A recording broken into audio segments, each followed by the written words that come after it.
Syria के अंदर से नेतन्याहू का नया वीडियो आया है। हेलीकॉप्टर से उतरने के बाद नेतन्याहू उस पहाड़ पर पहुंचते हैं जिसको कहा जाता है जबल अल शेख, यानी शेख का पहाड़। सीरिया की ऊंची चोटी को इजराइल में माउंट हेरमोन कहा जाता है। सीरिया में शेख के पहाड़ पर पहुंचकर नेतन्याहू बताते हैं अपना सीरिया पर कब्जे वाला बड़ा प्लान। नेतन्याहू ने क्या बताया, उससे पहले सीरिया में शेख के पहाड़ के बारे में कुछ बातें जान लीजिए। सीरिया में शेख का पहाड़ सीरिया और लेबनान के बीच में 150 किलोमीटर पर्वत श्रृंखला का हिस्सा है। इसका बड़ा हिस्सा सीरिया में है और इसकी सबसे ऊंची चोटी को ही शेख का पहाड़ कहा जाता है। इसकी ऊंचाई 2814 मीटर है।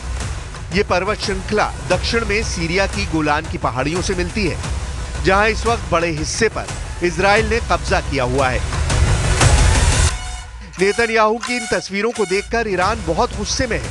शेख के पहाड़ पर पहुंचे नेतन्याहू बता रहे हैं कि इजराइल अब इस चोटी पर लंबे वक्त तक कब्जा रखने के लिए तैयार है। शेख के पहाड़ पर बेंयामिन नेतन्याहू के साथ इजराइल के रक्षा मंत्री इजराइल काट्ज भी थे। इजरायली सेना के chief of staff Herzi Halevi भी थे। खुफिया एजेंसी शिन बेत के चीफ रोनेन बार भी आए। यानी इजराइल की टॉप सिक्योरिटी टीम शेख के पहाड़ पर पहुंची और फिर नेतन्याहू ने वो मैसेज दिया जो तुर्की से लेकर ईरान तक पहुंचा। אני פה בשיח חרמון עם שר הביטחון, הרמטכ"ל, אלוף פיקוד צפון, ראש השב"כ ומפקדים בכירים. אנחנו פה בחיתוך מצב כדי להחליט על היערכות ישראל במקום החשוב הזה עד שימצא סידור אחר שמבטיח את ביטחון ישראל. सीरिया के इस पहाड़ पर इजराइल की टॉप सिक्योरिटी टीम का आना इसलिए मुमकिन हुआ क्योंकि राजधानी दमिश्क में जुलानी आ चुका है। अबू मोहम्मद अल जुलानी पर तुर्की के राष्ट्रपति का हाथ है। यही वजह है कि इस वक्त सीरिया ऐसा वॉर थिएटर बन चुका है जिसमें अब इजराइल को शह देने का इल्जाम तुर्की के राष्ट्रपति अर्दवान पर लग रहा है।